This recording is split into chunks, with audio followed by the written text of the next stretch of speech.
안녕하세요. 수연이 아버지 박영우입니다. 건설회사를 운영하고 있어요. 네, 안녕하세요. 정민이 엄마, 이은숙입니다. 어머님은 어떤 일을 하고 계세요? 중소기업에서 격리 일을 하고 있습니다. 자네 혼수 준비는 어떻게 되어 가나? 요즘 젊은 부부들이 필요한 게 참 많더라고. 네, 저희 어머니가 열심히 준비해주고 계세요. 엄마가 원래 꼼꼼하고 계획적이거든요. 그렇구나. 요즘 가전제품이 워낙 비싸서 말이지. 맞아요. 그런데 저희 어머니는 격리 일을 오래 하셔서 돈 관리를 정말 잘하세요. 알뜰하게 장만해 주실 거예요. 조심스러운 말이지만 혹시 혼수 예산을 어느 정도로 생각하고 계신가요? 구독과 좋아요, 알람 설정 꾹 눌러주세요. 58세 이은숙 씨는 오늘도 새벽 6시에 눈을 떴습니다. 30년 넘게 다닌 중소기업 격리 업무. 매일 반복되는 일상이었지만 요즘엔 마음이 한결 가벼웠습니다. 아들 정민 씨가 드디어 대기업에 취업한 지 3개월째. 이제야 홀로 키운 자식이 제자리를 찾은 것 같았거든요. 아이고, 이제 정민이 걱정은 덜었네. 은숙 씨는 혼자 중얼거리며 출근 준비를 했습니다. 정민 씨는 회사 근처 원룸에서 자취를 하고 있었어요. 요즘 부쩍 안부 전화도 자주 해서 마음이 흐뭇했죠. 그런데 그날 오후 3시쯤 업무 중에 아들에게서 카톡이 왔습니다. 엄마, 퇴근하시면 전화 좀 드릴게요. 상의할 일이 있어서요. 평소보다 정중한 말투가 조금 의외였지만 은숙 씨는 아들이 회사 생활하면서 말투도 점잖아진 것 같다고 생각했습니다. 퇴근 후 집에 도착하자마자 정민 씨에게서 전화가 걸려왔습니다. 정민아, 무슨 일이야? 회사에서 무슨 일 있었니? 아니에요. 엄마, 회사는 괜찮아요. 선배들도 잘해주고요. 그런데 그게 엄마한테 좀 부탁드릴 일이 있어서요. 아들의 목소리에는 평소와 다른 조심스러움이 묻어났습니다. 은숙 씨는 직감적으로 무슨 일인지 감이 왔지만 일단 들어보기로 했습니다. 그래, 무슨 일인지 말해봐. 엄마, 솔직히 말씀드리면 월세가 좀 부담되더라고요. 신입사원 월급이 생각보다 많지 않아서 혹시 한 달에 30만 원 정도만 도와주실 수 있을까요? 은숙 씨는 잠시 말을 잇지 못했습니다. 대기업에 취업했으니 당분간은 경제적 걱정이 없을 줄 알았는데 벌써 도움을 요청하다니요. 30만 원? 월세가 얼마인데? 월세가 50만 원이에요. 그런데 세금 떼고 나니까 실수령액이 생각보다 적고 회사 생활하면서 필요한 것들도 많고 해서 정말 어쩔 수 없어서 연락드린 거예요. 아들의 설명을 들으니 이해가 갔습니다. 사회 초년생이니 적응 기간이 필요하겠죠. 무엇보다 정민 씨가 스스로 전액을 요구하지 않고 일부만 도움을 청한 것도 나름 의젓해 보였습니다. 그래, 사회 첫발이니까 어려울 수 있지? 그런데 언제까지 도움이 필요할 것 같니? 몇 달만 지나면 회사 적응도 하고 업무도 익숙해져서 혼자 할 수 있을 것 같아요. 정말 잠깐만이에요. 엄마, 빨리 자리 잡을게요. 정민 씨의 간절한 목소리를 들으니 은숙 씨는 마음이 누그러졌습니다. 혼자서 아들을 키우느라 온갖 고생을 다 했는데 이제 마지막 고비만 넘기면 되는 것 같았거든요. 알겠다. 30만 원씩 몇 달간 보내줄게. 그런데 정민아, 너무 무리하지 말고 힘들면 언제든 연락해. 고마워요. 엄마, 정말 감사해요. 제가 빨리 적응해서 독립적으로 살 수 있도록 노력할게요. 전화를 끊고 나서 은숙 씨는 바로 인터넷 뱅킹으로 30만 원을 송금했습니다. 아들이 어려운 내색을 하지 않으려고 그동안 참았을 생각을 하니 마음이 짠했습니다. 우리 정민이 고생하고 있었구나. 엄마가 조금 더 챙겨줘야겠네. 은숙 씨는 그렇게 혼자 중얼거리며 따뜻한 차 한 잔을 우렸습니다. 아들이 사회생활에 적응하는 동안 뒷바라지해주는 것도 어머니의 마지막 역할이라고 생각했죠. 하지만 그날 밤 잠자리에 누워서 문득 이런 생각이 들었습니다. 그런데 대기업 월급이 정말 그렇게 적을까? 뭔가 좀 이상한데. 은숙 씨는 작은 의문을 품었지만 곧 고개를 저었습니다. 아들을 믿어야죠. 더구나 정민 씨가 거짓말할 리도 없고 정말 어려워서 연락한 것일 테니까요. 하지만 은숙 씨는 그때 몰랐습니다. 이것이 시작에 불과하다는 것을요. 정민 씨에게 월세를 도와주기 시작한 지 한 달이 지났습니다. 은숙 씨는 매월 25일마다 어김없이 30만 원을 송금했고 아들도 고맙다는 인사를 빠뜨리지 않았죠. 그런데 두 번째 달 말 정민 씨에게서 다시 전화가 걸려왔습니다. 엄마, 식사는 잘 챙겨 드시죠? 제가 바빠서 연락을 자주 못 드리네요. 응, 정민아, 엄마는 괜찮다? 너는 회사 생활 어때? 많이 적응했니? 네, 그런데 엄마, 죄송한데 한 가지 더 부탁드릴 게 있어서요. 은숙 씨는 순간 가슴이 철렁했습니다. 월세 30만 원도 부담스러운데 또 다른 요구라니요? 무슨 일이니?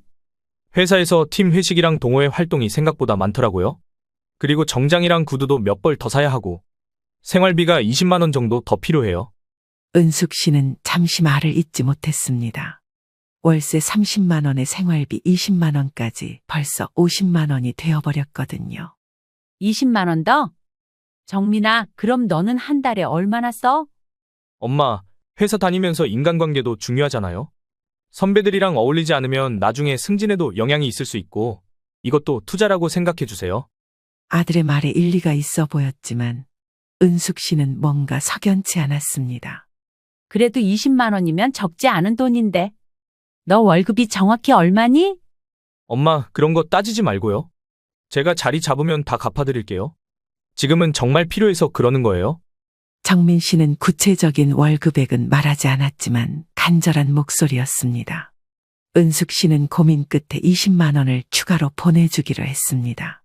알겠다. 그런데 정민아, 이제 정말 마지막이야. 엄마도 노후 준비해야 하거든.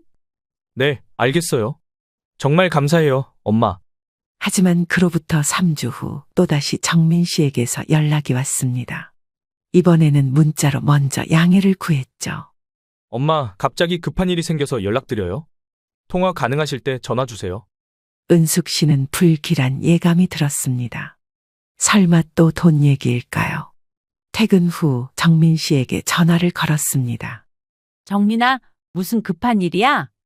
엄마, 정말 죄송한데 회사 동기들이랑 같이 자격증 학원을 등록하게 됐어요. 토익이랑 커말 같은 거요. 그런데 등록비가 30만 원 정도 들어서. 또 30만 원?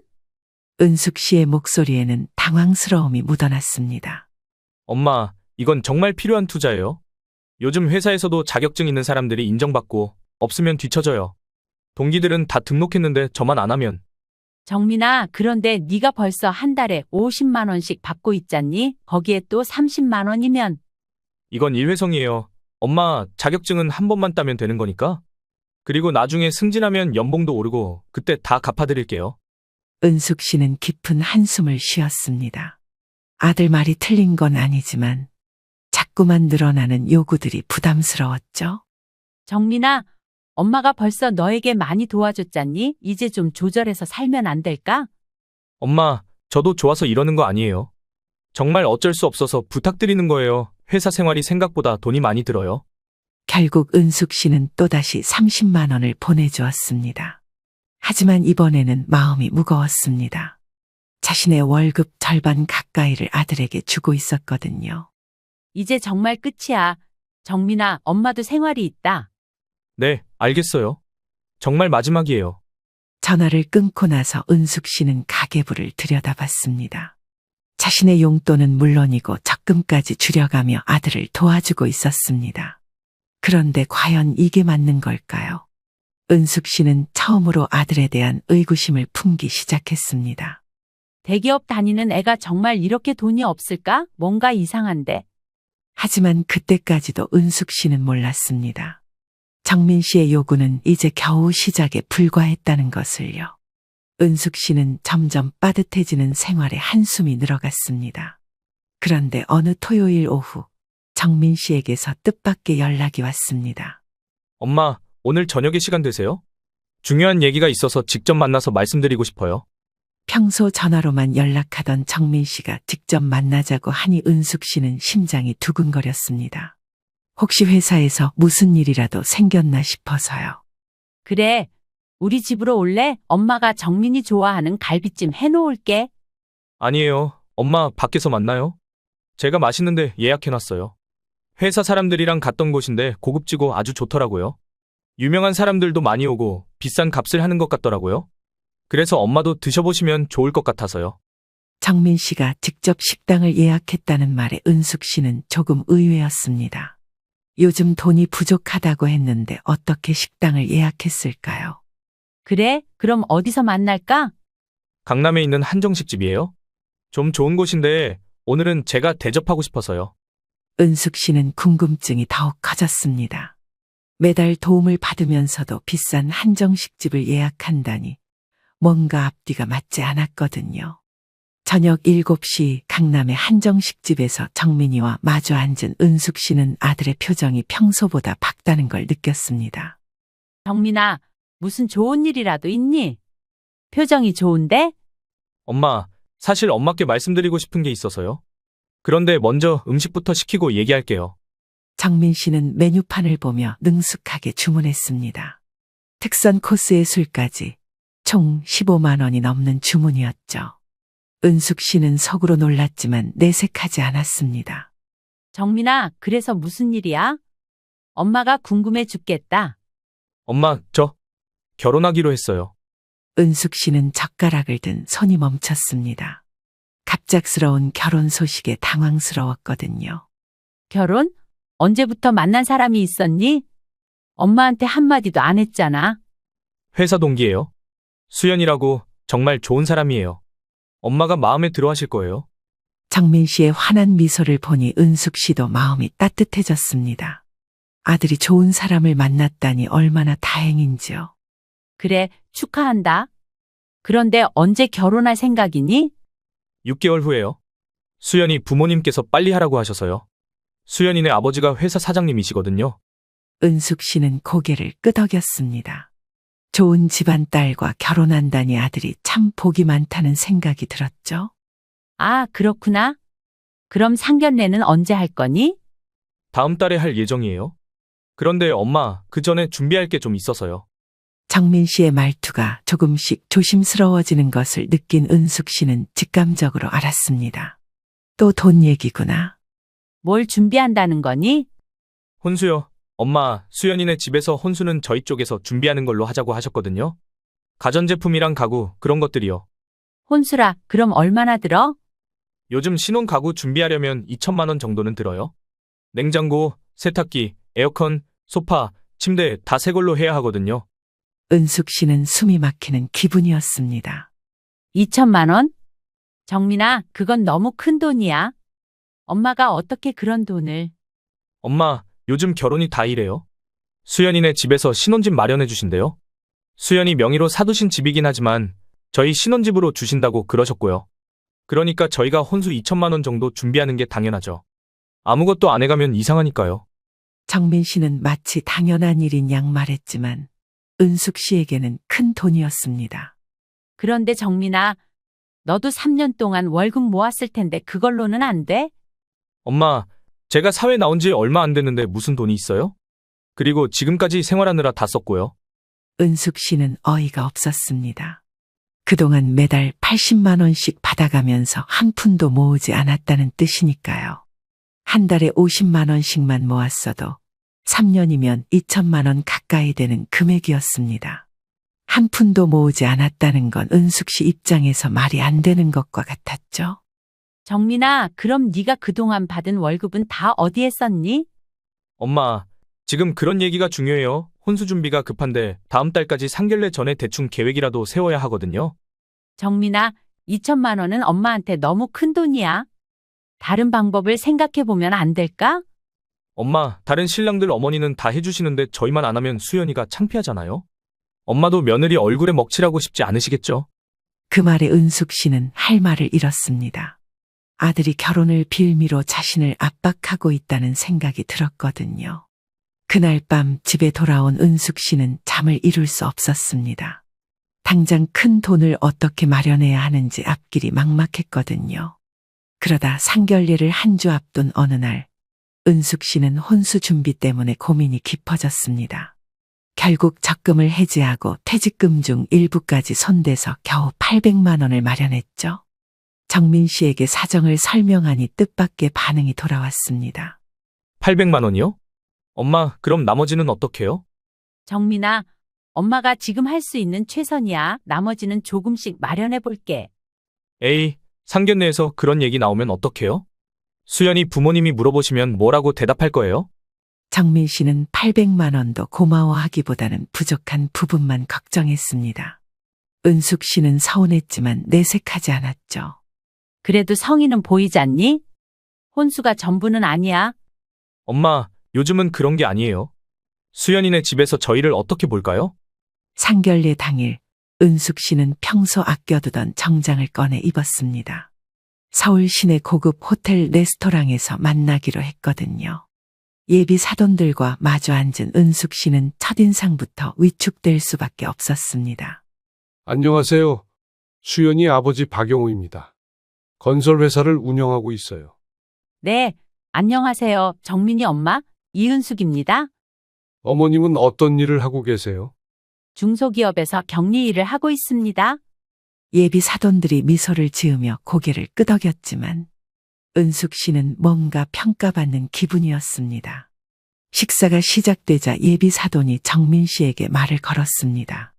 자네 혼수 준비는 어떻게 되어 가나? 요즘 젊은 부부들이 필요한 게 참 많더라고. 은숙 씨는 순간 가슴이 철렁했습니다. 정민 씨가 뭐라고 대답할까요? 아, 네, 저희 어머니가 열심히 준비해 주고 계세요. 엄마가 원래 꼼꼼하고 계획적이거든요. 정민 씨는 마치 모든 게 순조롭게 진행되고 있는 듯 말했습니다. 은숙 씨는 당황스러웠지만 아무 말도 할 수 없었죠. 그렇구나. 요즘 가전제품이 워낙 비싸서 말이지. 맞아요. 그런데 저희 어머니는 격리 일을 오래 하셔서 돈 관리를 정말 잘하세요. 알뜰하게 장만해 주실 거예요. 정민 씨의 말에 예비 사돈들은 고개를 끄덕였지만 은숙 씨는 얼굴이 화끈거렸습니다. 그런데 더 당황스러운 일이 일어났습니다.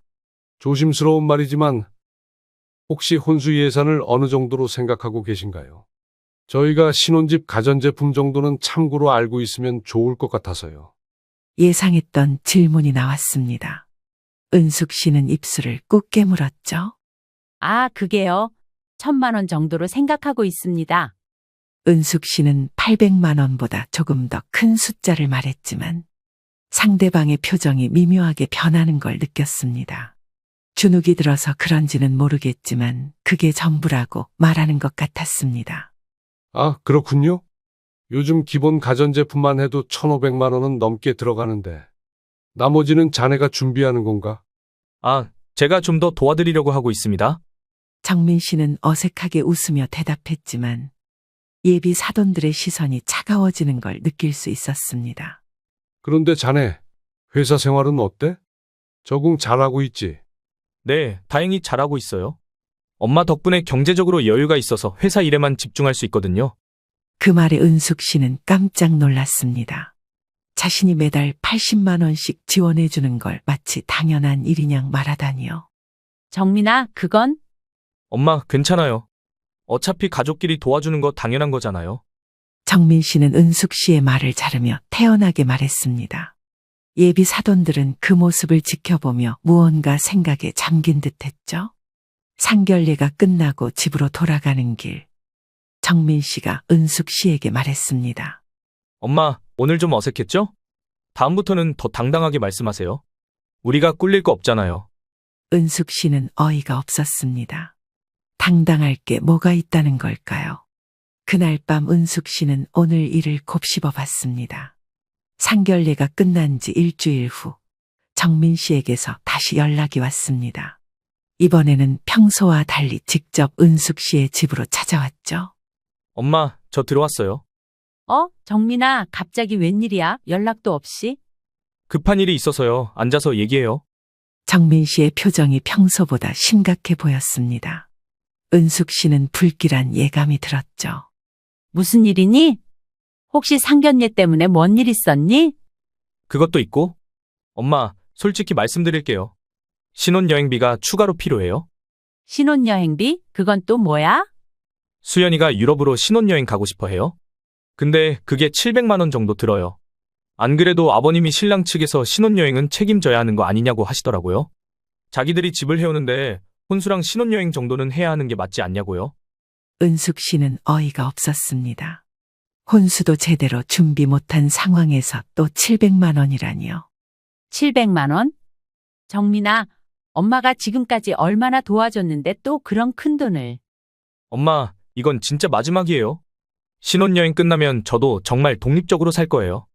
정민 씨는 또다시 마지막이라는 말을 했지만 은숙 씨는 더 이상 믿을 수 없었습니다. 정민아, 엄마도 한계가 있어? 적금도 다 깨고 퇴직금까지 써가면서 도와줬지 않니? 엄마, 그런 말씀 마세요. 어차피 엄마는 혼자 사시는데 그 돈으로 뭐 하실 거예요? 저 결혼하면 엄마 모실 텐데 지금 투자라고 생각하세요. 그 말에 은숙 씨는 충격을 받았습니다. 자신의 노후 자금을 투자라고 표현하다니요. 뭐라고? 내 돈으로 뭐 한다고? 너 지금 그걸 말이라고 하니? 엄마, 화내지 마세요. 제 말은 엄마 혼자 쓰실 돈을 저희 가정 만드는 데 써주시면 나중에 더 큰 걸로 보답드린다는 뜻이에요. 정민 씨는 자신의 말이 문제없다는 듯 태연하게 말했습니다. 은숙 씨는 점점 화가 치밀어 올랐죠. 정민아, 네가 언제부터 이렇게 됐니? 엄마 돈을 네 마음대로 생각하고. 엄마, 왜 그러세요? 저 지금까지 효자 노릇하고 있잖아요. 친구들은 부모님께 용돈도 안 드리는데 저는 나중에 엄마 모실 생각도 하고 있고. 정민 씨는 마치 자신이 피해자인 양 말했습니다. 은숙 씨는 어이가 없어서 말이 나오지 않았죠. 효자 노릇? 네가 지금까지 엄마한테 받기만 했는데? 엄마, 그런 식으로 말씀하시면 서운해요. 제가 얼마나 고민하고 부탁드리는 건데. 다른 부모님들은 자식 결혼할 때 집도 사주고 차도 사주시던데 엄마는. 정민 씨는 말끝을 흐렸지만 은숙 씨에게는 충분히 모욕적이었습니다. 다른 부모님들은? 정민아, 엄마가 그런 능력이 안 되는 거 너도 알잖니? 그러니까 제가 신혼여행비 정도만 부탁드리는 거 아니에요? 능력 안 된다고 하지 말고 방법을 찾아보세요. 대출이라도 받으시든지. 그 말에 은숙 씨는 완전히 어이를 잃었습니다. 아들이 자신에게 대출까지 받으라고 하다니요. 대출? 정민아, 너 지금 뭔 소리 하는 거야? 엄마, 솔직히 말해요. 엄마는 지금 할 일이 돈 버는 것뿐이잖아요. 제가 자리 잡으면 엄마한테 훨씬 더 많이 드릴 거예요. 지금은 제가 기반을 만드는 시기라고요. 정민 씨의 말에 은숙 씨는 온몸이 떨렸습니다. 자신을 돈 벌어주는 기계 정도로 여기고 있다는 생각이 들었거든요. 할 일이 돈 버는 것뿐이라고? 정민아, 너 지금 엄마한테 뭐라고 하는 거니? 엄마, 저도 좋아서 이러는 거 아니에요. 현실이 이런 거잖아요. 엄마도 좀 현실적으로 생각하세요. 수연이네 집에서 보기에도 그렇고. 정민 씨는 끝까지 자신의 입장만 생각하며 말했습니다. 은숙 씨는 더 이상 참을 수 없었죠. 현실적으로? 정민아, 엄마도 현실을 말해줄게. 엄마는 이제 너한테 한 푼도 더 줄 수 없어. 내가 버는 돈이 많은 건 아니다만 그렇다고 네가 나한테 이렇게까지 말할 이유는 더더욱 없다고 본다. 엄마, 진짜 그러실 거예요? 그럼 제가 수연이한테 뭐라고 말해요? 신혼여행도 못 간다고 해요? 정민 씨는 여전히 자신이 피해자라는 듯 말했습니다. 은숙 씨는 그런 아들을 보며 깊은 실망감을 느꼈죠. 자신이 무슨 말을 하고 있는 것인지, 자신이 내뱉은 말이 은숙 씨에게 얼마나 상처가 되고 있는지 아들 정민 씨는 하나도 모르는 듯 했습니다. 그건 네가 알아서 해. 엄마는 이제 지쳤어. 정말 이러실 거예요? 그럼 저더러 결혼하지 말라는 것밖에 안 되잖아요. 제 인생 망치려고 작정하셨어요? 너 지금 말 다 했니? 결혼을 하던 말던 그것도 네가 알아서 해야지. 네 인생이잖아. 아, 진짜 엄마. 내가 여유가 있으면 그런 건 네가 말하지 않아도 보태줬을 거야. 단 한 번이라도 스스로 뭔가를 해보려고 한 적이나 있어? 매번 받아가기 바쁘지, 안 그래? 제가 쓸데없이 그러는 것도 아니고 사회생활 하다 보면 그럴 수도 있는 거죠. 요즘 물가가 얼마나 비싼데요. 직장인 월급이 얼마나 한다고. 그럼 엄마 월급은 뭐 억만금이냐? 더 이상 말하는 것도 입 아프니까 그만해라. 그날 밤 은숙 씨는 오랫동안 잠들 수 없었습니다. 자신이 키운 아들이 언제부터 이렇게 변한 걸까요? 더 이상 이런 식으로는 살 수 없다는 생각이 들었습니다. 신혼여행비 일로 다툰 지 사흘이 지났습니다. 은숙 씨는 밤마다 잠 못 이루며 고민했죠.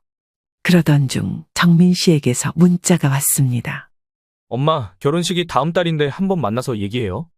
중요한 결정을 해야 해서요. 은숙 씨는 혹시 정민 씨가 반성하고 사과하려는 건 아닐까 하는 마음에 만나기로 했습니다. 카페에서 마주 앉은 정민 씨는 평소와 달리 차가운 표정이었죠. 정민아, 무슨 얘기하려고 불렀니? 엄마, 저 심각하게 생각해봤어요. 엄마가 정말 도와주실 마음이 없으시면 솔직히 말씀해주세요. 정민 씨는 사과는커녕 오히려 은숙 씨를 압박하고 있었습니다. 정민아, 엄마가 지금까지 얼마나 도와줬는데? 매달 80만 원씩의 혼수까지 준비해 줬잖니. 그거 가지고 도와줬다고 하시면 안 되죠? 수연이네 집에서는 신혼집 해주셨잖아요. 저희가 여유가 안 되는 것 같아 보이니 혼수도 벌써 다 계약해주셨고요. 엄마가 보태주신 건 세 발의 피라고요. 뭐라도 더 보태주셔야 하는 거 아니에요? 저 거의 빈손으로 가는 거나 마찬가지인데 여유 자금을 들려주시는 것도 아니고. 정민 씨는 여전히 다른 집과 비교하며 은숙 씨를 무시했습니다. 정민아, 엄마도 노후 준비라는 게 있어. 적금 다 깨고 퇴직금 중 일부까지 써가면서 네 결혼 준비해 주는 거야? 물론 사돈 될 사람들이 보태준 것에 비하면 턱없이 부족한 금액이지만 사람이 살아가면서 적어도 최소한의 생활은 해야 할 거 아니냐. 엄마, 솔직히 엄마 노후는 제가 책임질 거잖아요. 지금은 제가 기반을 다지는 시기니까 좀 더 투자해 주시면 안 돼요? 정민 씨는 또다시 투자라는 말을 썼습니다. 은숙 씨는 한숨을 깊게 쉬었죠. 정민아, 엄마 말 잘 들어봐. 엄마도 이제 한계야. 더 이상은 정말 어려워. 한 개요? 엄마, 그럼 제가 어떻게 해요? 벌써 수연이한테 신혼여행 약속했는데. 정민 씨는 자신의 약속을 엄마의 책임인 것처럼 말했습니다. 은숙 씨는 어이가 없었죠. 네가 약속한 건데 왜 엄마가 책임져야 해? 엄마, 저희 가정이 중요해요. 아니면 엄마가 중요해요? 저 결혼하면 엄마도 같이 잘 살 수 있는 거잖아요. 그 말에 은숙 씨는 충격을 받았습니다. 아들이 자신을 선택의 문제로 몰고 가고 있었거든요. 뭐라고? 너 정말 생각이라는 게 있긴 한 거니? 어떻게 엄마한테 그런 식으로 말을 해? 엄마도 현실을 인정하세요. 제가 잘 되어야 엄마도 편해지는 거예요. 지금 엄마가 투자하지 않으면 나중에 후회하실 거예요.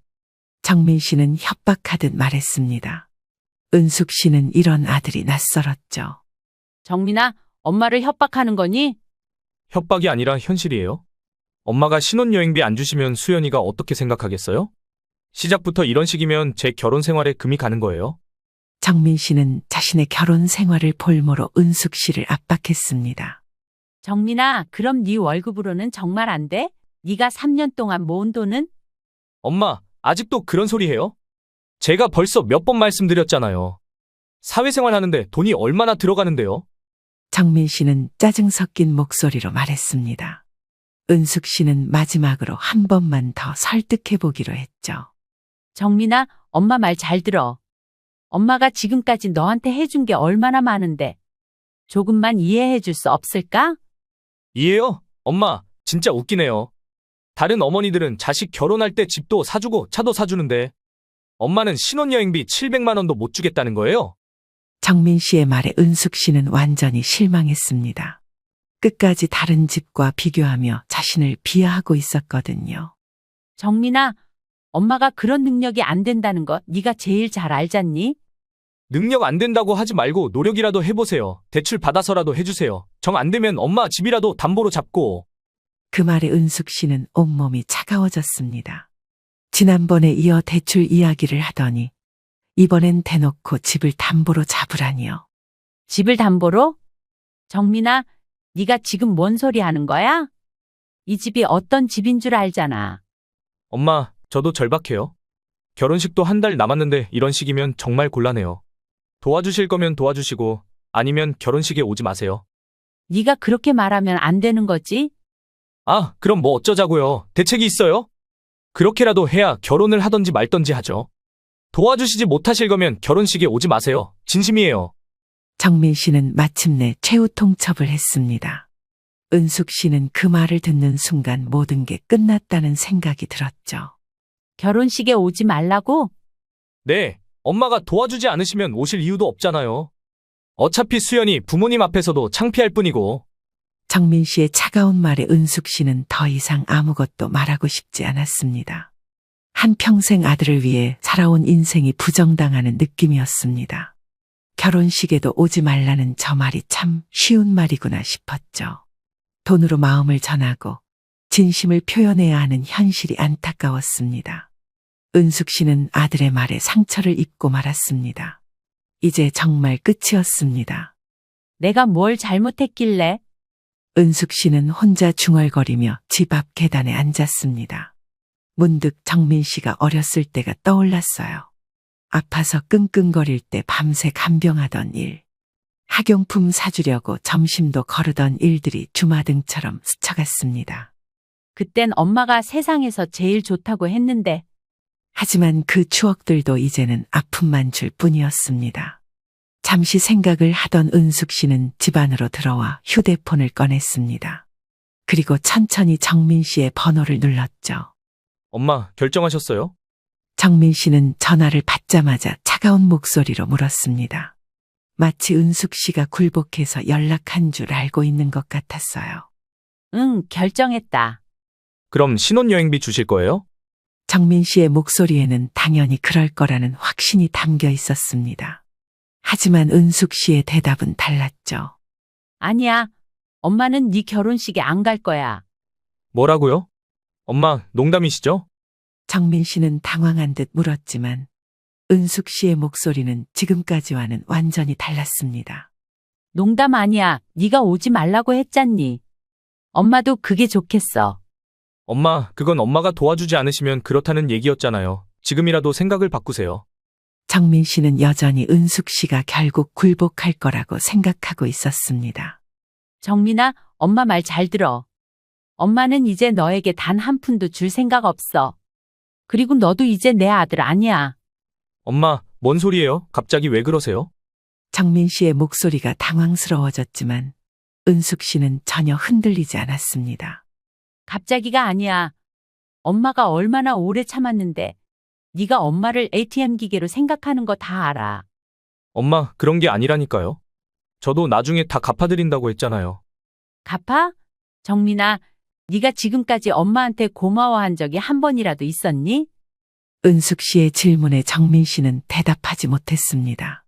매번 당연하다는 듯이 받기만 하고 부족하면 더 달라고 하고 심지어 엄마 집까지 담보로 잡으라고 했잖니. 그건 정말 급해서 그런 거였어요. 급해? 정민아, 엄마 인생이 네 급한 일 해결하는 도구니. 다른 방법을 강구해 볼 생각은 안 하고 꼭 그렇게 엄마한테 못되게 말을 했어야 했어. 은숙 씨의 목소리는 단호했습니다. 30년 동안 쌓인 울분이 터져 나오는 것 같았어요. 엄마가 혼자 사니까 외롭고 할 일 없을 거라고 생각했지. 엄마도 꿈이 있고 하고 싶은 일이 있어. 엄마, 진짜 화나신 거 알겠는데 너무 심하게 나가시는 거 아니에요? 정민 씨는 여전히 자신이 잘못했다는 생각을 하지 못하고 있었습니다. 심하게? 정민아, 심한 건 너야. 엄마를 이용만 하고 무시하고 이제 정말 끝이야. 너 번듯한 직장도 다니잖니. 그럼 이제 네 앞가림 정도는 할 줄 알아야지. 엄마, 그럼 정말 결혼식 안 오실 거예요? 사람들이 뭐라고 할지 생각해 보세요. 정민 씨는 마지막까지 세상 체면을 들먹이며 은숙 씨를 압박했습니다. 사람들이 뭐라고 하든 상관없어. 엄마는 이제 엄마 인생 살 거야. 엄마, 진짜 후회하실 거예요. 저 없으면 엄마 나중에 어떻게 살 건데요? 정민 씨의 말에 은숙 씨는 오히려 시원한 웃음이 나왔습니다. 나중에 정민아, 엄마는 네가 없어도 잘 살 수 있어. 오히려 네가 없으면 더 편하겠네. 엄마, 정말 그러실 거예요? 지금까지 저한테 투자한 돈은 어떡하고요? 정민 씨는 끝까지 투자라는 말을 썼습니다. 은숙 씨는 그제서야 확신했어요. 이 아이는 정말 변하지 않을 거라고. 투자, 그 돈은 엄마가 바보라서 날린 돈이야. 이제 그만 바보짓 하겠어? 그냥 없어질 돈이었다고 생각하지 뭐. 그럼 되겠니? 엄마, 마지막으로 한 번만 더 생각해 보세요. 정말 후회하실 거예요? 후회하는 건 너야. 정민아, 엄마 같은 사람 다시는 못 만날 거야. 은숙 씨는 그렇게 말하고 전화를 끊었습니다. 그리고 곧바로 정민 씨의 번호를 차단했죠. 그 순간 30년 정도 된 모자 관계가 끝났습니다. 이제야 속이 시원하네. 은숙 씨는 깊은 한숨을 쉬고 나서 처음으로 홀가분한 미소를 지었습니다. 드디어 자유로워진 기분이었어요. 정민 씨와의 연을 끊은 지 이틀이 지났습니다. 은숙 씨는 그동안 매달 80만 원씩 아들에게 보내던 돈으로 처음으로 자신을 위한 쇼핑을 했습니다. 오랫동안 미뤄왔던 건강검진도 받고 새 운동화도 한 켤레 샀죠. 이런 기분이었구나. 은숙 씨는 거울을 보며 혼자 중얼거렸습니다. 얼굴에 생기가 돌아온 것 같았어요. 그런데 그날 오전 회사 동료 명자 씨가 걱정스런 표정으로 다가왔습니다. 은수가, 너 괜찮아? 요즘 표정이 좀 어두워 보이던데. 어두워요? 전 오히려 요즘 기분이 좋은데요. 정민이 결혼식 때문에 스트레스 받는 거야? 혼수 준비하느라 힘들지? 명자 씨의 말에 은숙 씨는 잠시 멈칫했습니다. 아직 아무에게도 정민이와의 일을 말하지 않았거든요. 명자 언니, 사실 저 정민이 결혼식 안 가기로 했어요. 뭐, 갑자기 무슨 소리야? 아들 결혼식을 왜 안 가? 엄마가 아들 결혼식에 안 가면 누가 가? 명자 씨는 깜짝 놀란 표정이었습니다. 은숙 씨는 차분하게 지금까지의 일들을 설명했죠. 제가 ATM 기계가 아니라는 걸 그 애가 알아야 해요. 그건 또 무슨 말이야? 정민이가 무슨 짓이라도 한 거야? 이제 와서 말하긴 뭐하지만 정민이 취직하고 나서 지금까지 매달 저한테 생활비며 월세 받아가고 툭하면 돈 보태달라고 하고 그런 게 한두 번이 아니라서요. 결혼 이야기 나오고 나서부터는 돈 없으면 저한테 집 담보로 대출이라도 받으라고 하더라고요. 아이고, 그건 정민이가 선 넘었네. 이제 와서 말한들 무슨 소용이겠어요? 이미 내 아들 아니라고 했고 결혼식 안 간다고 말했어요.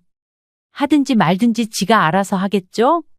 그래도 하나밖에 없는 아들인데 결혼식에도 안 가면 나중에 서운하지 않겠어? 서운할 거 없어요. 이제라도 제 인생 살아야죠. 그건 그래. 네가 마음고생이 많았겠네. 명자 씨의 걱정 어린 말에 은숙 씨는 고개를 저었습니다.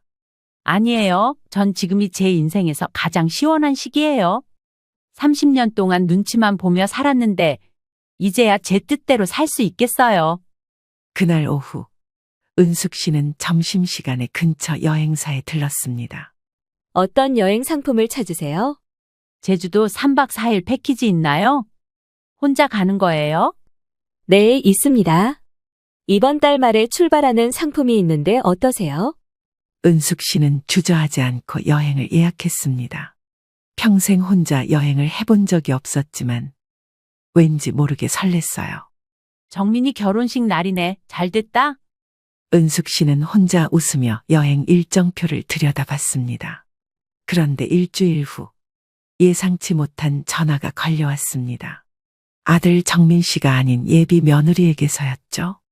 어머니, 안녕하세요. 수연이에요. 아, 그래? 무슨 일이니? 어머니, 정민 오빠가 요즘 너무 이상해요. 식사도 제대로 안 하고 회사에서도 실수를 많이 한대요.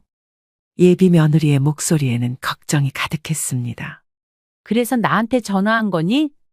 네, 오빠가 혹시 어머니랑 다툰 건가요? 저한테 도통 말을 안 해서요. 결혼식에도 안 오신다고 했던 것 같은데 맞나요? 은숙 씨는 담담하게 대답했습니다. 수연아, 미안하지만 그건 정민이가 선택한 일이야. 그리고 내가 일부러 안 가겠다고 한 게 아니야. 나한테 결혼식 오지 말라고 한 건 그 애거든. 네? 어머니, 그래도 한 번만 더 기회를 주시면 안 될까요? 무슨 일인지 잘은 모르겠지만 오빠가 진심으로 한 이야기는 아닐 거예요. 그래도 가족이라고는 어머니뿐인데 결혼식에 안 오신다는 게 이상하기도 하고요. 아니, 그렇게 말해도 소용없어. 이미 결정된 일이야. 그리고 미안하지만 내 입으로 2번 말하기 싫어. 어떻게 된 일인지는 정민이한테 듣도록 해. 수연 씨의 간청에도 은숙 씨는 흔들리지 않았습니다. 우리 수연이는 좋은 사람 같은데 정민이가 너무 아쉽네. 결혼은 미리 축하해. 어머니, 수연아, 정민이는 이제 어른이야. 스스로 책임져야 해. 그리고 너무 걱정하지 마. 사람은 혼자서도 잘 살 수 있어. 지금까지 잘 해왔잖아. 스스로도 그렇게 생각하고 있을 거야. 그러니 너무 걱정하지 말고, 나 신경 쓰지 말고 두 사람 인생이니까 행복하게 잘 살아. 제가 대신 죄송해요. 죄송할 게 뭐가 있어. 그런 말 하지 마. 제가 나중에 오빠한테 말 잘해서 연락드리라고 할게요. 굳이 그러지 마. 애쓸 필요도 없고 그냥 두 사람이 알아서 행복하게만 잘 살아. 나도 이제는 내 인생 살려고 그러는 거니까. 그럼 이만 끊을게. 내가 좀 쉬어야 될 것 같네. 전화를 끊고 나서 은숙 씨는 창밖을 바라봤습니다. 해가 저물어가고 있었지만 마음은 오히려 밝았어요. 그래, 사람은 혼자서도 잘 살 수 있지? 아들의 결혼식 당일 은숙 씨는 제주 여행길에 올랐습니다. 공항에서 체크인을 하며 혼자 여행하는 자신이 신기했죠. 이제야 내 인생을 사는 기분이네? 비행기 창밖으로 보이는 구름들이 유난히 하얗고 예뻤습니다. 은숙 씨는 가방에서 새로 산 여행 가이드북을 꺼냈어요. 오늘부터는 정말 내가 주인공인 인생이야. 제주도에 도착한 은숙 씨는 바다를 바라보며 깊은 숨을 들이마셨습니다. 짠내 나는 바람이 얼굴을 스쳐갔고 그 순간 모든 게 새로워 보였어요. 정말 좋네. 이런 기분을 느낄 줄 몰랐네. 그날 저녁, 은숙 씨는 호텔 레스토랑에서 혼자 맛있는 저녁을 먹으며 일기를 썼습니다. 30년 만에 처음으로 자신만을 위한 하루였습니다. 이렇게 행복할 수 있구나. 은숙 씨는 환한 미소를 지으며 창밖 제주도의 밤바다를 바라봤습니다. 누구에게 기대지도, 누구를 기대게 하지도 않는 온전한 자신만의 인생이 이제 시작된 것입니다. 앞으로 남은 인생은 그 누구보다 나를 위한 삶을 살려고 다짐했습니다. 그리고 그날 밤은 더 나은 삶의 시작을 알리는 날이기도 했습니다. 마음먹은 대로 꿈꾸는 대로 행복하게 살아가겠노라. 은숙 씨는 끊임없이 되뇌었습니다. 현우야, 엄마가 지금 할 말이 좀 있는데 놀라지 말고 들어줘. 무슨 일이세요? 목소리가 왜 그래요? 오늘 수진이 따라다녀 봤어. 미안하지만 엄마 느낌이 이상해서 그랬어. 뭐라고요? 엄마, 수진이 미행하신 거예요? 안녕하세요. 저는 경기도 남양주에서 살고 있는 68살 권혜자라고 합니다. 아무 일 없이 조용하게 살고 있었는데 어느 날 제 인생을 통째로 뒤엎는 일을 겪게 됐어요. 그 이야기를 오늘 용기 내서 해보려고 합니다. 저는 평생을 남편과 함께 악착같이 살았고 그 덕분에 부동산 투자며 주식이며 남부럽지 않게 살 만큼은 됐어요. 하지만요, 그게 꼭 행복을 보장해주는 건 아니더라고요. 특히나 사람 마음은 돈이 많다고 절대 안심할 수 있는 게 아니었어요. 딸도 있는데 아들은 하나예요. 이름은 이현우. 지금은 대기업에서 중간 관리자로 일하고 있죠. 이 아이가 결혼을 늦게 해서 걱정이 많았는데요. 10년 전쯤 정수진이라는 며느리를 데려왔어요. 그 아이 처음 봤을 땐 정말 예뻤어요. 눈웃음도 예쁘고 말도 고분고분하게 하고 무엇보다 저한테 어머니 어머니 하면서 팔짱 끼고 애교 부리는데 그냥 마음이 사르르 녹더라고요. 아이고, 요즘 딸 같은 며느리 없다더니 나는 복이 많나 보다. 어머니, 진짜 너무하세요. 제가 딸이죠. 말만 그런 게 아니라 행동도 참 얌전하고 싹싹했어요. 그래서 전 그 아이를 진짜 딸처럼 여겼습니다. 아니, 사실 제 딸보다 더 애틋했어요. 그렇게 마음을 주게 되니까 재산 얘기도 신혼집 지원도 아낌없이 해주게 되더라고요. 남편은 반대했죠. 여보, 이제 이 아이들한테 재산 얘기 해줘도 되지 않을까? 아직은 아니야. 그냥 살림 좀 도와주는 선에서 끝내자. 진짜 안정되면 그때. 하지만 전 이미 결정을 내렸어요. 마음 한켠에선 나라도 이 아이 도와줘야지 싶었던 거예요. 며느리는 넉넉지 못한 집에서 자랐다고 했고 현재 작은 직장에 다니고 있었어요. 결혼하고 몇 년간은 정말 좋았어요. 함께 쇼핑도 가고 백화점도 같이 가고 명품 목걸이도 사주고. 그런데 말이죠. 어느 순간부터 며느리가 달라지기 시작했습니다. 처음엔 그저 기분 탓인가 했어요. 하지만 명품 가방, 목걸이, 시계 같은 것들이 한 번도 눈에 보이질 않는 거예요. 아가야, 내가 사준 그 목걸이 말이야. 어디다 뒀니? 아, 어머니, 그거야. 아까워서 못 차겠어요. 집에 잘 보관해뒀어요. 말은 그렇게 하면서도 그 어떤 날도 그걸 하고 나타난 적이 없었습니다. 그러던 어느 날 갑자기 남양주로 이사 오겠다고 말하더라고요. 서울 성수동에 살면서 굳이 여기까지. 이해가 안 됐죠. 아들은 말이 없고 며느리 혼자 팔짝팔짝 뛰며 말했어요. 어머니랑 더 가까이 지내고 싶어요. 그때부터 불안감이 확 밀려왔습니다. 어느 날 밤 남편에게 말했죠.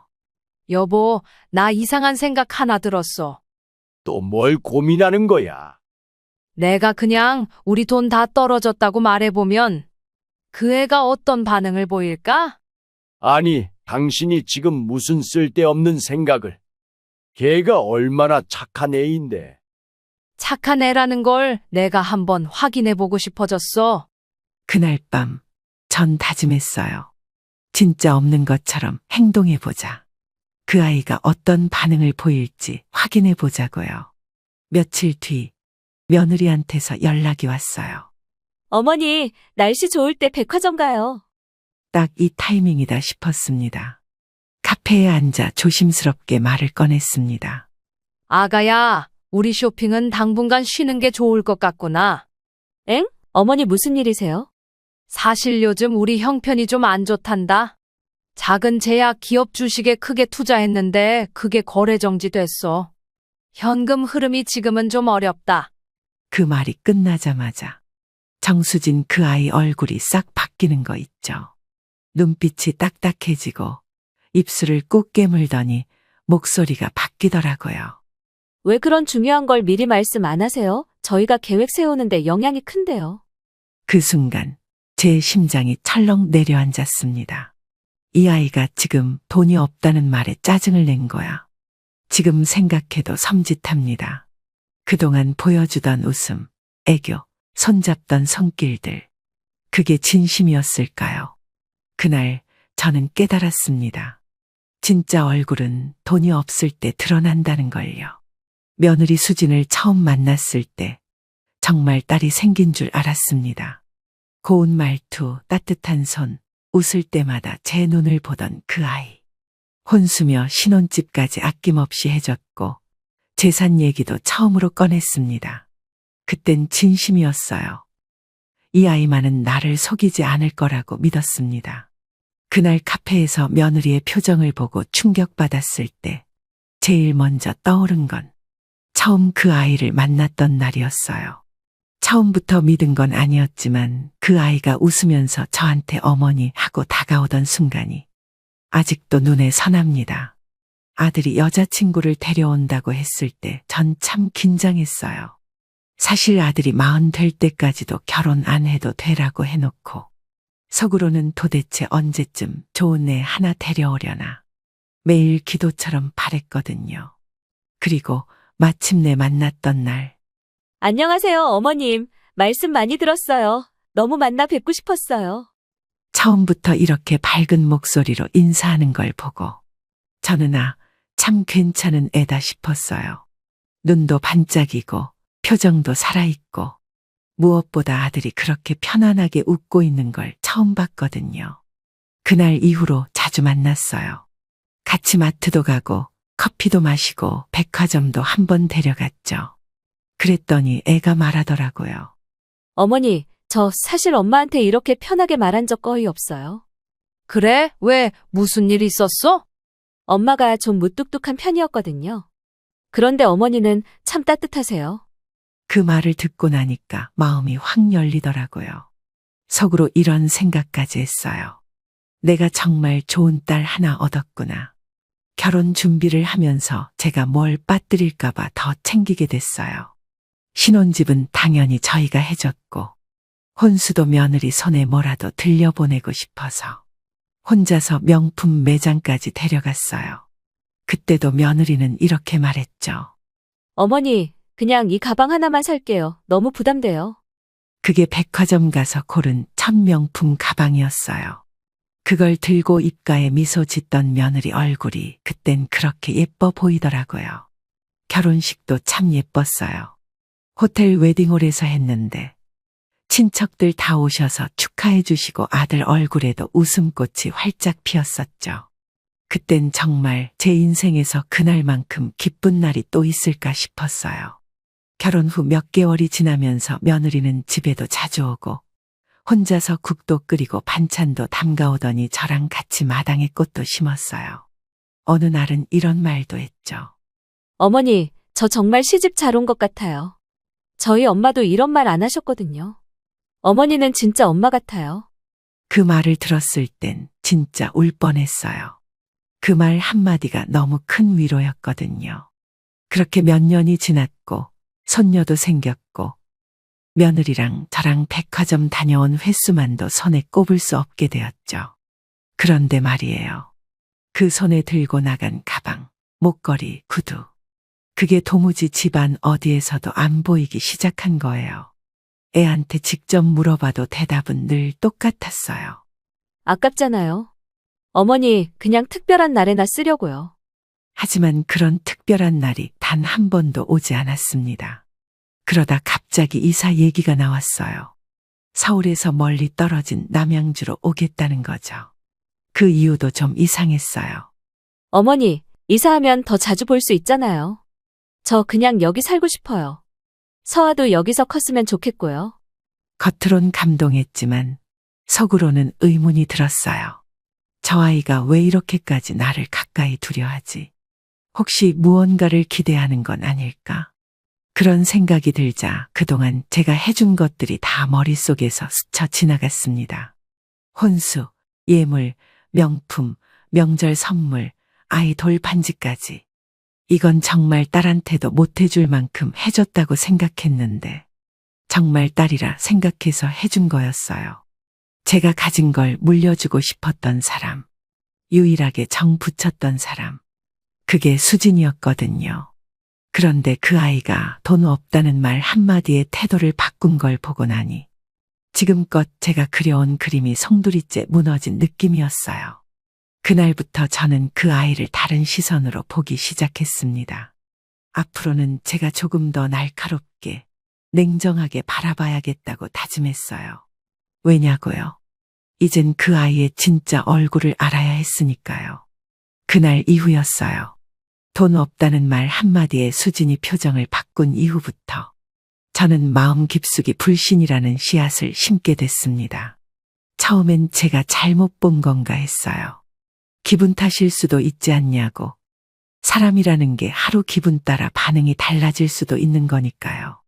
그런데요, 그 의심이 점점 커져갔습니다. 며느리는 여전히 저를 챙기며 애교도 부렸어요. 겉모습만 보면 누구보다 사근사근하고 싹싹했죠. 어머니, 이번 주말엔 저랑 쇼핑 한 번 더 가요. 저 지난번에 본 원피스가 자꾸 눈에 밟히는 거 있죠? 아가야, 우리 이제 좀 아껴야 하지 않을까? 지난번에도 많이 샀잖니. 아이, 원피스 하나쯤이야. 다음 달에 아버님 생신이니까 그날 입을 거 하나는 있어야죠. 정말 아무렇지 않게 말하더라고요. 아직도 저희가 돈을 잃었다는 말이 장난인 줄로만 아는 눈치였어요. 그렇게 백화점에서 고른 원피스와 핸드백. 그걸 사주고 며칠 뒤 제가 며느리 집에 갔을 때 그 원피스 어디에도 없었습니다. 물론 단순히 보이지 않을 수도 있어요. 근데 이상하게 그전에도 그래왔거든요. 몇 달 전 제가 사줬던 오렌지색 명품 가방.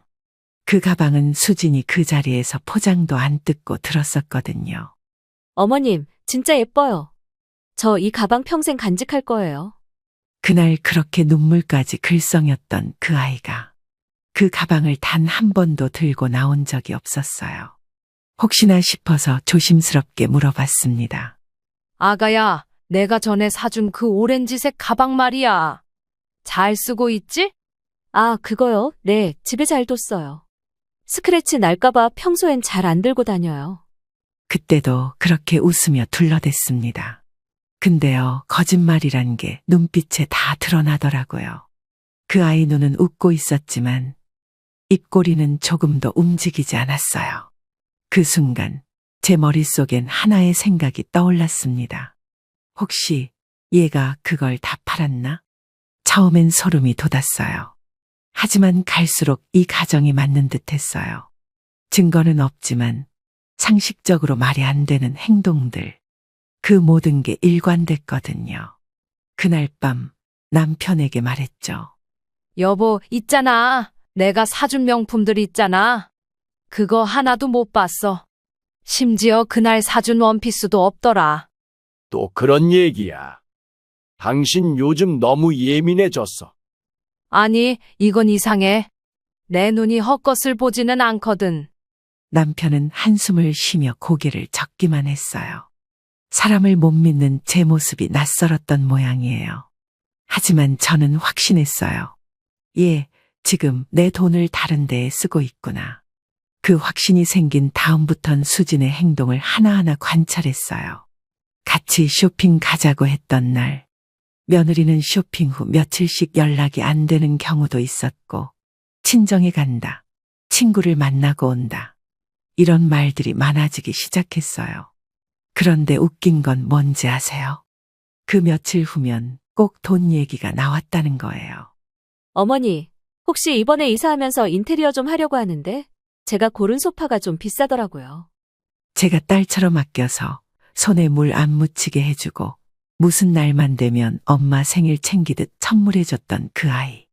그 아이가 이제는 돈 얘기를 숨 쉬듯 꺼내는 아이가 되어 있었습니다. 하루는 제가 일부러 수진의 뒤를 밟아보기로 했어요. 아들한테 말도 안 하고요. 그런데 말이죠. 그날따라 저는 이상하게 마음이 불편했어요. 아가야, 어디 간다고 했지? 아, 어머니, 코엑스 쪽 백화점이요. 그래서 저는 그날 그 근처 백화점 지하 주차장에서 차 안에서 한참을 기다렸습니다. 그 결과요. 제가 본 건 수진이 혼자 나온 게 아니라는 사실이었습니다. 그 아이, 누군가를 기다리듯 주위를 두리번거리더니 남자 한 명과 함께 어딘가로 사라지더라고요. 저는 순간 피가 거꾸로 솟는 기분이 들었어요. 그 장면을 사진으로 남기진 않았지만 제 눈에 생생히 박힌 그 모습은 그간의 모든 퍼즐을 맞춰줬습니다. 정수진, 그 아이는 지금 나에게, 아들에게, 이 가정에게 무언가를 숨기고 있다는 걸요. 그날 밤이었어요. 아직도 그 백화점 지하 주차장에서 내려오는 수진과 낯선 남자의 뒷모습이 제 머릿속을 떠나질 않았습니다. 그걸 그냥 못 본 척 넘겨야 할까요? 아니에요. 절대 그럴 수 없었어요. 저는 눈 딱 감고 아들에게 전화를 걸었습니다. 아들의 목소리를 듣는 순간 마음이 벌써부터 무너졌어요. 현우야, 엄마가 지금 할 말이 좀 있는데 놀라지 말고 들어줘. 무슨 일이세요? 목소리가 왜 그래요? 오늘 수진이 따라다녀 봤어. 미안하지만 엄마 느낌이 이상해서 그랬어. 뭐라고요? 엄마, 수진이 미행하신 거예요? 그 순간부터였어요. 아들의 말투가 달라졌습니다. 경계심 그리고 분노, 그게 느껴졌어요. 얘가 요즘 좀 이상하잖아. 명품을 그렇게 받아가면서 한 번도 제대로 쓰는 걸 못 봤고, 쇼핑도 자꾸 너한텐 말도 안 하고 엄마랑만 하자고 하고, 오늘은 어떤 남자랑 같이 백화점에서 나오는 것도 봤어.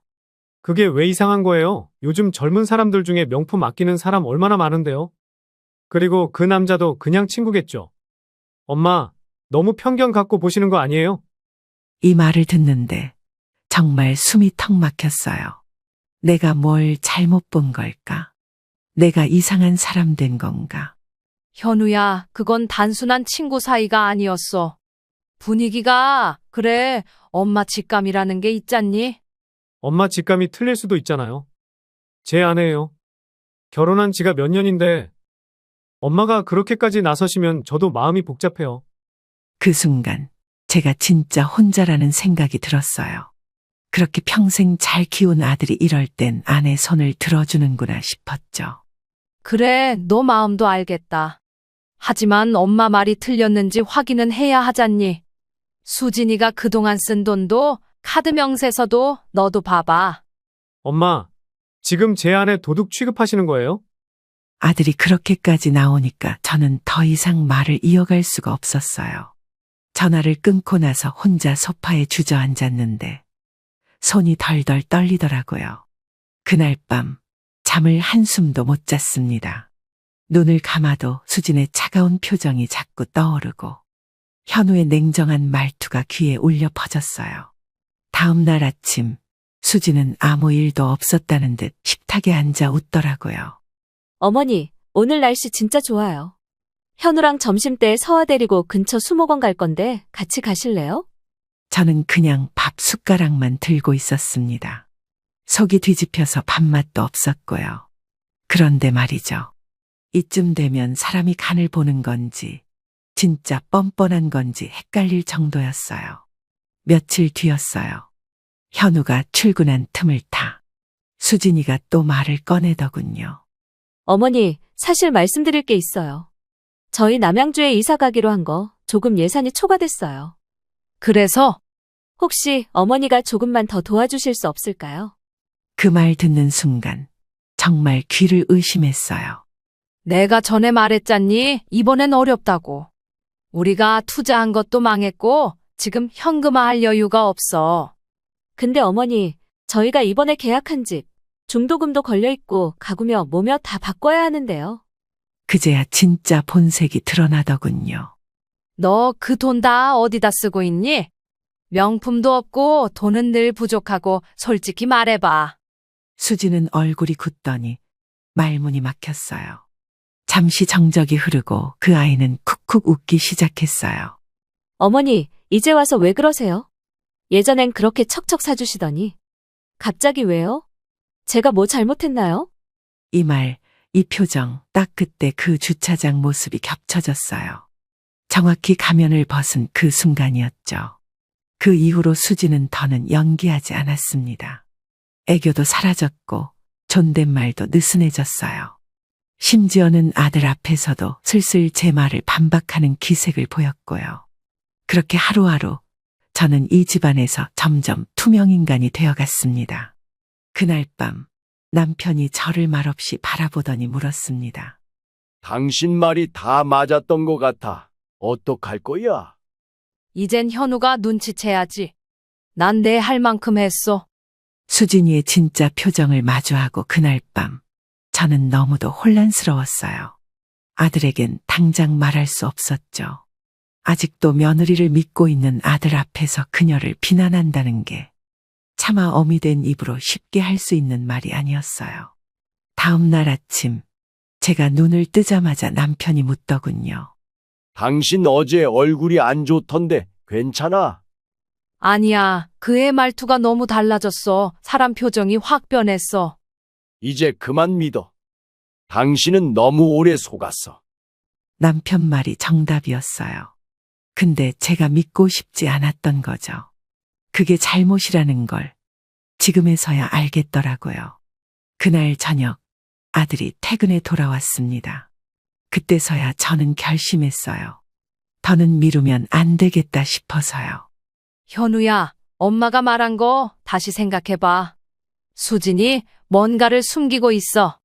엄마, 제발 그만하세요. 왜 자꾸 우리 사이를 흔들려 하세요? 흔드는 게 아니라 너 잘 되라고 하는 말이야. 너희 둘 지금 뭔가 이상하잖아. 너도 눈치챘잖니? 이 말을 듣고서야 아들의 표정이 변했습니다. 살짝 고개를 숙이더니 조용히 말하더군요. 사실 수진이 요즘 혼잣말 자주 해요. 스트레스가 많아 보이긴 해요. 근데 그게 그래요. 그제야 아들도 어느 정도 느끼고 있었다는 걸 알았어요. 그렇게 다음 날 저는 수진에게 정식으로 시간을 내자고 했습니다. 그녀는 아무렇지 않게 응했어요. 저흰 근처 카페에 앉아 마주보게 됐어요. 처음 몇 마디는 웃으며 받아치던 수진이 제가 바로 본론을 꺼내자 눈빛이 바뀌었습니다. 수진아, 솔직하게 말하자. 너 무슨 일 있니? 무슨 말씀이세요? 저는 괜찮아요. 너 그날 카페에서 나간 후 혼자 울었던 거 다 봤어. 그리고 너 그동안 내가 사준 것들 다 어디로 간 거야? 그 말에 수진이 움찔했어요. 그리고는 털썩 테이블에 엎드려 울기 시작했어요. 죄송해요. 어머니, 진짜 죄송해요. 그날 처음이었어요. 수진이 진심으로 무너지는 모습을 본 건. 수진은 아주 오랜 시간 조심스럽게 말을 꺼냈습니다.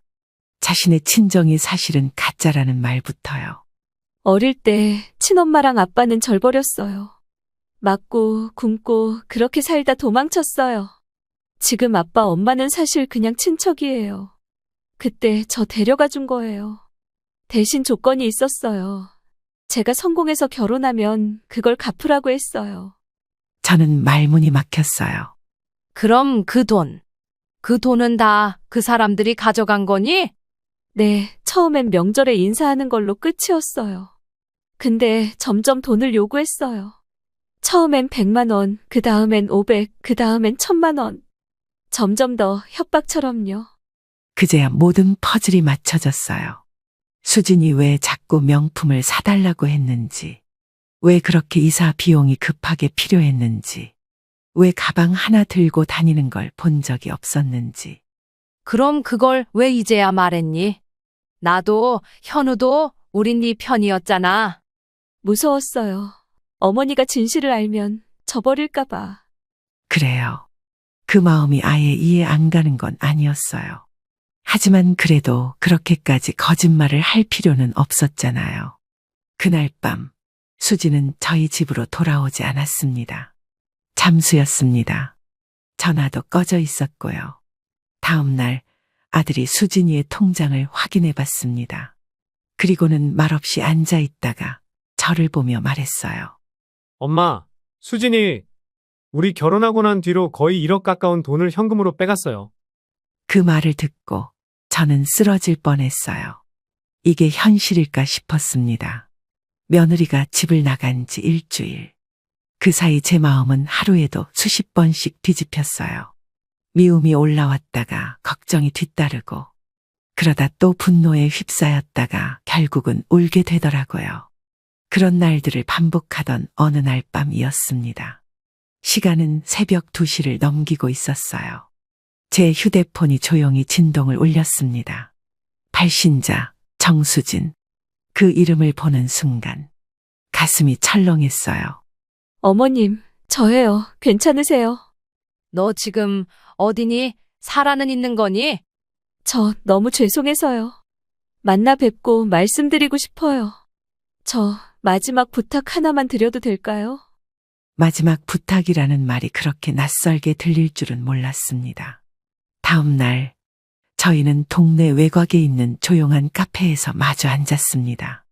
말없이 앉아있던 수진이 먼저 입을 열었어요. 어머니, 저는 지금까지 거짓말만 하고 살았어요. 하지만 진심이 단 하나 있었습니다. 진심? 어머님을 딸처럼 따랐던 마음이요. 그건 연기 아니었어요. 그 말을 듣는 순간 가슴이 아리더라고요. 수지는 또 울었어요. 뭔가 많이 지친 얼굴이었고 말을 이어가는 목소리도 평소 같지 않았습니다. 제가 빼돌린 돈, 그중 절반은 그 사람들이 가져갔어요. 나머지로는 새 출발할 생각이었어요. 정말 죄송해요. 아무 말 없이 가방을 메고 문 밖으로 나갔어요. 그게 수진을 마지막으로 본 날이었어요. 그날 저녁 아들에게 모든 내용을 이야기했습니다. 엄마, 나 이혼하겠습니다. 그래, 힘들지만 네가 감당해야 할 몫이야. 서아는 우리 가족이니까 우리가 함께 키우자. 현우도 고개를 끄덕였어요. 그 눈가엔 눈물이 맺혀 있었어요. 법원에서의 마지막 대면 그 자리에서 수진이 말했습니다. 현우야, 정말 미안해. 난 너를 정말 사랑했어. 그 마음만은 진심이었어. 그랬다면 그렇게 오래 속이진 말았어야지. 수지는 끝내 울음을 터뜨렸고 그 장면은 제 마음속에 오래도록 남았습니다. 이혼 후 서아는 저희와 함께 남양주에서 지내고 있어요. 아들은 회사를 잠시 쉬며 아이에게 집중하고 있어요. 가끔 서아가 엄마를 그리워할 때면 그 아이를 꼭 안아주며 말해요. 우리 서아는 엄마랑 아빠랑 다 사랑받은 아이야. 세상에서 제일 사랑받았던 아이야. 그 말이 위로가 되는지 서아는 조용히 눈을 감고 제 품에 안겨요. 수진이 이혼 서류에 도장을 찍고 떠난 지 한 달쯤 되었을 때였어요. 그동안 마음의 안정을 되찾고 있었고 서아도 점차 새 일상에 적응하고 있었죠. 그런데 어느 날 낯선 전화번호로 전화가 왔어요. 처음엔 안 받으려고 했는데 2번, 3번 연달아 오니 결국 전화를 받았어요. 여보세요? 저는 정수진 엄마인데요. 시어머니 맞으시죠? 네, 누구시라고요? 우리가 수진이 부모라니까요. 할 말 있어서 가려고 해요. 지금 댁에 계시죠? 그 말에 등줄기가 싸늘해졌어요. 아니, 그 사람들이 왜? 40분쯤 지났을까요? 정말로 집 초인종이 울렸어요. 모자를 눌러 쓴 중년 부부가 문 앞에 서 있었습니다. 우리 딸, 수진이 행방을 모르겠어요. 당신네들이 책임져야죠. 수진이는 성인이에요. 자기 결정으로 나갔고 저희도 연락 안 됩니다. 그들이 당당하게 내뱉는 말에 너무 기가 막혀서 말이 안 나올 정도였어요. 그 아이, 당신네 아들이랑 살면서 우리가 얼마나 많이 도와줬는데요? 명절마다 얼굴 봐주는 것도 쉽지 않았다고요. 그건 당신들이 부탁받고 한 연기 아니었습니까? 그 순간 그 여자 얼굴이 확 변했어요. 지금 그게 무슨 말씀이세요? 연기라니요? 그 얘 때문에 우리가 쓴 돈이 얼만데요. 위자료라도 받으러 온 겁니다. 우리가 겪은 정신적 피해, 그거 보상받아야죠. 저는 손이 떨리기 시작했어요. 세상에 이 사람들이 정말 대단하더라고요. 피해자 행세까지 하고 나오다니요. 그만 돌아가 주세요. 더는 대화하고 싶지 않아요. 제가 문을 닫으려 하자 그 남자가 팔을 쭉 뻗어 막았어요. 문 닫지 마요. 우리도 할 말 있어요. 수진이 연락 오면 우리 돈 돌려달라고 꼭 전해요. 그 말에 제 눈이 뒤집혔어요. 결국 제가 큰 소리로 고함을 쳤고 그제야 그들은 황급히 물러났습니다. 웃으며 욕을 내뱉고요. 정말 온몸이 부들부들 떨렸어요. 그날 밤 저는 아들 현우에게 전화를 걸었습니다. 그리고 있었던 일을 다 얘기했죠. 그 사람들이 정말 우리 집까지 찾아왔다고요? 현우야, 이번엔 너도 가만히 있지 마라. 그냥 넘기면 안 될 것 같아. 당장 CCTV 확보하고 변호사랑 상담부터 해요. 더는 당하면 안 돼요. 저희는 바로 다음 날 변호사를 찾아갔습니다. 수진의 친척 부부가 저희에게 와서 말한 내용과 협박 그 모든 걸 정리해서 법적 조치에 들어가기로 했어요. 며칠 뒤 친척 부부는 또다시 전화를 걸어 협박을 이어갔지만 이번엔 녹음을 해뒀고 바로 신고를 넣었습니다. 이제 경찰에서 조사 들어갈 거예요. 엄마, 더 이상 걱정하지 마세요. 그래, 너라도 이렇게 바로 잡아줘서 다행이다. 그날 밤 저는 서아와 같이 자게 됐어요. 아이 얼굴을 보니 더 단단해져야겠다는 생각이 들더라고요. 누구보다 지켜야 할 아이가 저 아이인데 제가 무너질 수는 없잖아요. 할머니, 왜 울어요? 아니야, 우리 서아가 너무 예뻐서 그래. 우리 서아는 엄마 없이도 씩씩하게 크고 있잖아. 그날 아이의 작은 손이 제 볼을 만졌습니다. 그 따뜻한 손길 덕분에 마음이 조금은 편안해졌어요. 수진이 떠난 지 2달이 지났어요. 그동안 저희 가족은 조금씩 일상으로 돌아가고 있었고 현우도 서아도 저도 시간을 되돌릴 순 없지만 마음을 추스르며 살아가고 있었어요. 그러던 어느 토요일 오후였어요. 서아가 어린이집 친구 집에 초대받아 놀러간 사이 현우는 잠시 일을 나가고 저는 밀린 장을 보고 돌아오는데 집 앞에 누군가 서 있었어요. 멀리서 봐도 바로 알겠더라고요. 그 얼굴, 그 모습 정수진이었어요. 수진이니? 어머니, 그 아이는 정말 많이 변해 있었어요. 옷도 허름했고 얼굴도 반쯤 헬쑥하게 꺼져 있었어요. 눈가엔 눈물이 마른 자국이 남아 있었고 손에는 낡은 봉투 하나 들고 있었어요. 무슨 일이야? 왜 여기까지 왔니?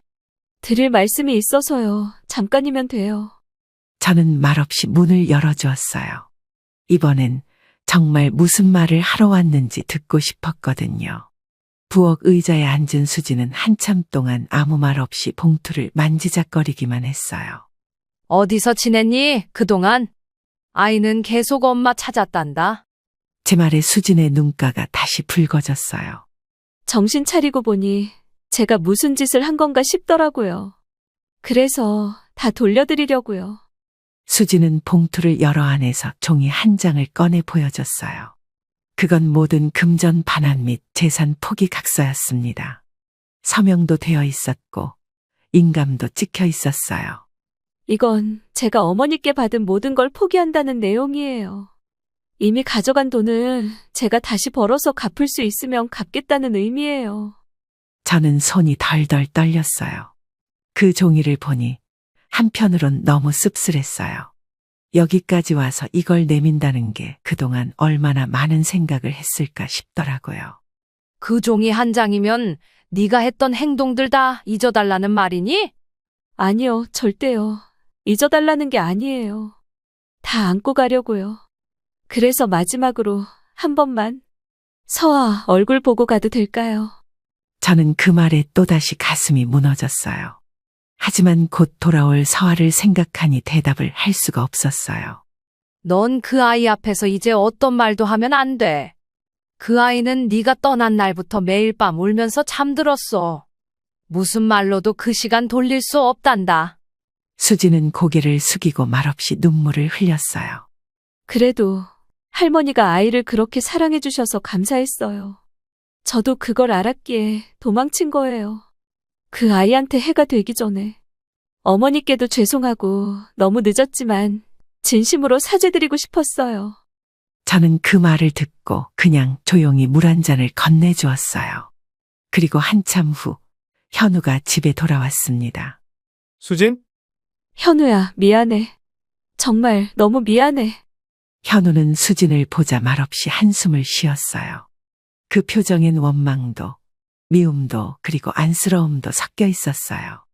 우리 다시 얘기하자는 말은 하지 마. 널 용서할 수 있을지는 모르겠지만 돌아가진 못해.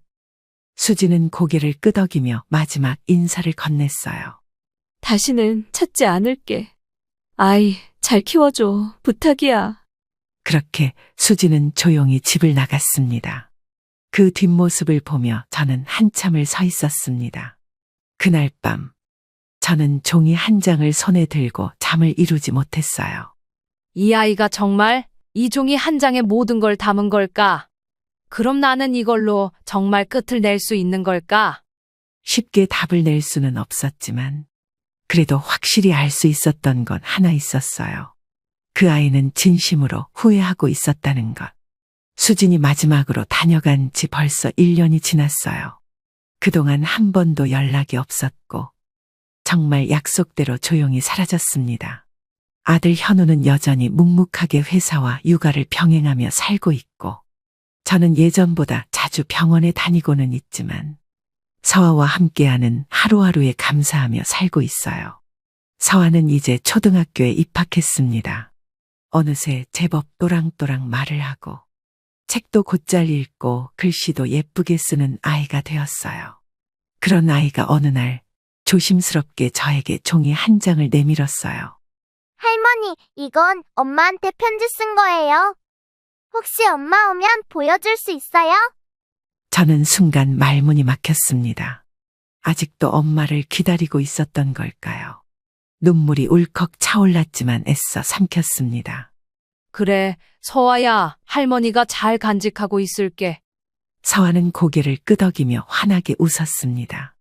그 미소가 너무 애틋해서 편지를 혼자 펼쳐본 건 그날 밤이었어요. 엄마에게, 엄마, 서아예요. 엄마 기억나요? 나는 이제 초등학생이에요.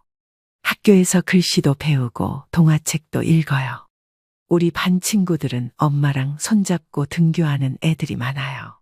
나는 아빠랑 할머니랑 가서 조금 다르지만 그래도 괜찮아요. 근데 궁금한 게 있어요. 엄마는 나를 잊었을까요? 아니면 너무 보고 싶어서 일부러 안 오는 걸까요? 엄마가 없어서 처음엔 많이 울었는데 할머니가 항상 꼭 안아줘서 괜찮아졌어요. 그래도 나중에 엄마가 보고 싶어질까봐 엄마 얼굴이 점점 기억이 안 나서 슬퍼요. 엄마가 다시 올 수는 없다는 거 나도 알아요. 근데 편지라도 보내주면 안 돼요. 나는 엄마를 아직도 많이 사랑해요. 서아가 편지를 다 읽고 나니 숨이 막혀서 한참을 울었습니다. 이 조그마한 아이가 세상 누구보다 어른스럽게 상황을 받아들이고 있었어요. 그날 밤 저는 아들 방을 두드렸습니다. 현우야, 얘 좀 봐봐. 얘가 쓴 거야. 편지야?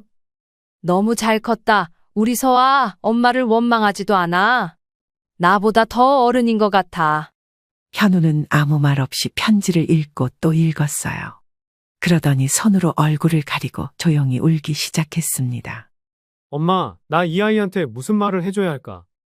이젠 정말 엄마가 없다고 말해야 하나? 서아는 다 알고 있는 거야. 그냥 말하지 않아도 애는 이미 받아들인 거야. 그게 더 가슴 아픈 거지. 그날 저희는 아무 말도 하지 못한 채 서아가 잠든 방을 바라보다 새벽을 맞이했습니다. 며칠 뒤 저는 편지를 봉투에 잘 넣고 서랍장 가장 깊숙한 곳에 넣어두었어요. 그날이 올지 모르겠지만 혹시라도 수진이 언젠가 다시 나타난다면 이 편지는 꼭 보여줄 생각이에요. 시간은 멈추지 않았고 계절은 또다시 바뀌었습니다. 서아는 점점 더 밝아지고 웃음도 많아졌어요. 요즘엔 나는 커서 간호사가 될래요. 할머니처럼 아픈 사람 도와주는 사람 될 거예요. 그런 이야기를 자주 해요. 그리고 저요?